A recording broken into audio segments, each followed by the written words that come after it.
this figure, we're going to look at another of the major mechanisms of hydrophilic hormone signal transduction. So once again, hydrophilic hormones can't enter a cell to modify the action of that cell, so they have to rely on stimulating the production of an intracellular signal.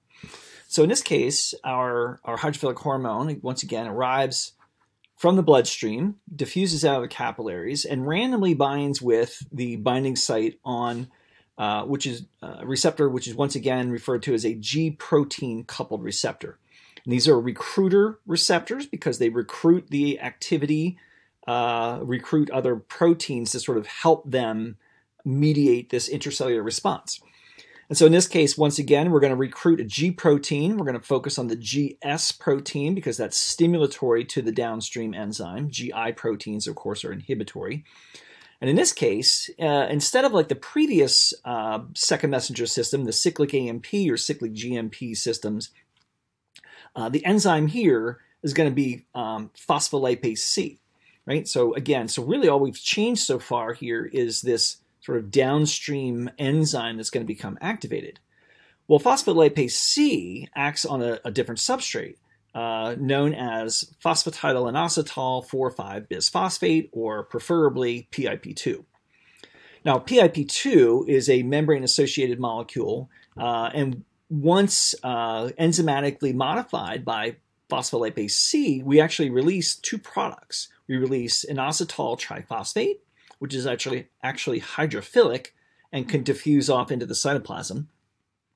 And it also produces this lipophilic component called DAG, or diacylglycerol. So let's follow the IP3 for a moment. And these are actually considered the second messenger molecules in this scenario. So IP3 diffuses off into the cytoplasm, and it can find a receptor on a calcium channel in the membrane of the endoplasmic reticulum. Amongst other duties of the endoplasmic reticulum, one of them is to serve as a calcium storage depot. So the calcium concentration is many, many times higher inside the endoplasmic reticulum than it is in the cytoplasm. So if we open a channel here, we're going to immediately get dramatic efflux of calcium from the endoplasmic reticulum into the cytoplasm. That calcium binds this calcium sensor molecule called calmodulin, and once the calmodulin is fully bound with calcium ions, it becomes activated. Now that activation leads to binding of inactive proteins, making them active. Well, one of those protein categories that can become active are kinases, right? So there are calmodulin-dependent kinases. And kinases, again, phosphorylate other proteins to modify their functions, right? Other proteins like enzymes or ion channels or transcription factors, all of which will give us a change in the biological actions of this target cell.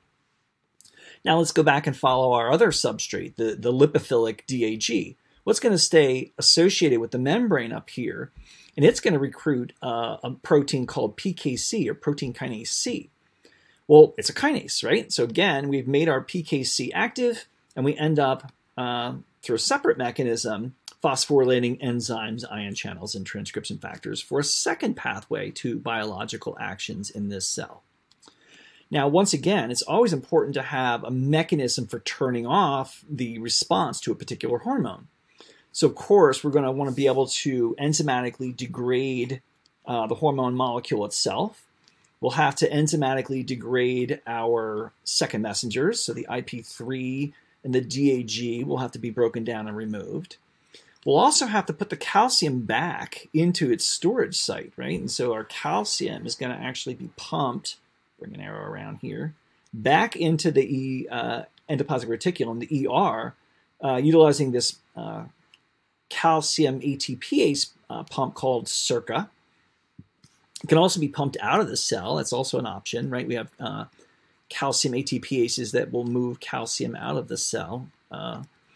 That's a possibility as well. And once, of course, the calcium is gone, it will diffuse off of, not all the calcium, but a portion of that calcium is removed. It will diffuse off of the calmodulin, making it inactive again, which, of course, will deactivate these kinases that are dependent upon that activated calmodulin.